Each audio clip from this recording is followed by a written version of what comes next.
கடலூரில் வெள்ளத்தால் பாதிக்கப்பட்ட மக்கள் வீடுகளை விட்டு வெளியேறி விடுதிகளில் தஞ்சமடைந்திருப்பதால் விடுதிகள் நிரம்பி வழிகின்றன. பலருக்கு விடுதிகள் தற்காலிக வீடுகளாக மாறியிருப்பது குறித்து இந்த தொகுப்பில் பார்க்கலாம்.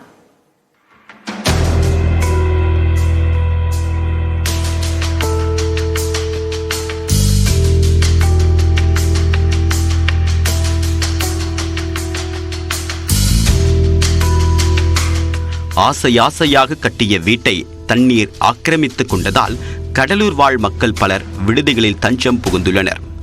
தென்பெண்ணை ஆற்றில் ஏற்பட்ட வெள்ளப்பெருக்கால் கரையோரம் உள்ள 50,000க்கும் மேற்பட்ட குடியிருப்புகளை தண்ணீர் சூழ்ந்தது. வீடுகளுக்குள் புகுந்த தண்ணீரின் மட்டம் தொடர்ந்து அதிகரித்ததால் அச்சமடைந்த மக்கள் குடும்பத்துடன் வீட்டை விட்டு வெளியேறினர். ஏராளமானோர் முகாம்களில் தங்கியிருக்கக்கூடிய நிலையில் பலர் தனியார் விடுதிகளில் தஞ்சமடைந்துள்ளனர். தைக்காசு செலவிட்டு அறையெடுத்து தங்கியுள்ளனர்.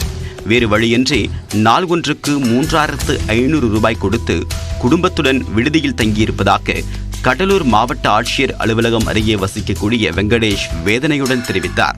தண்ணி ஃபுல்லாக எங்களால் வெளியே வர முடியாமல் நாங்கள் அப்புறம் தண்ணியில் நீஞ்சின்னு இவங்க சூரியபிரியா ஹோட்டலில் குடும்பத்தோடு தங்கியிருக்கோம். அதேமாதிரி எல்லா குடும்பமும் இருக்குது.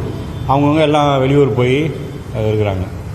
ஒரு நாளைக்கு இங்கே வாடகை அதிகமாக 3,500 சார். ஒரு நாளைக்கு வாடகை 3,500 இங்கே 3 நாள் தங்கினா தான் போக முடியும். தண்ணி இன்னும் வடியில், வீட்டுக்குள்ளலாம் தண்ணி போயிடுச்சு. தண்ணி வடியில், அதனால் இங்கே தங்கியிருக்கிறோம். பாதிக்கப்பட்ட மக்கள் விடுதிகளை நோக்கி படையெடுத்ததால் கடலூரில் உள்ள 30க்கும் மேற்பட்ட விடுதிகளில் அனைத்து அறைகளும் நிரம்பியிருப்பதாக விடுதி ஊழியர்கள் கூறுகின்றனர். குடியிருப்பு எல்லாம் நிறையா மூழ்கினதுனால இங்கே நிறையா ரூம் எடுத்து தங்கியிருக்காங்க. 2 நாளாக இங்கே அதிகமாக ஃபுல்லாக இருக்குது. ரூம்லாம் ஃபுல்லாக இருக்குது. அதிகமாக தங்கியிருக்காங்க. நம்ம ஹோட்டல் மட்டும் இல்லை, பக்கத்தில் இருக்க ஹோட்டல்ஸும் எல்லாமே ஃபுல்லாக தான் இருக்குது. 5 நாட்கள் வரை விடுதியில் தங்க வேண்டியிருப்பதால் அறை வாடகை உட்பட சுமார் 25,000 ரூபாய் வரை செலவு செய்ய நேர்ந்திருப்பதாகவும் மக்கள் கவலையுடன் கூறுகின்றனர்.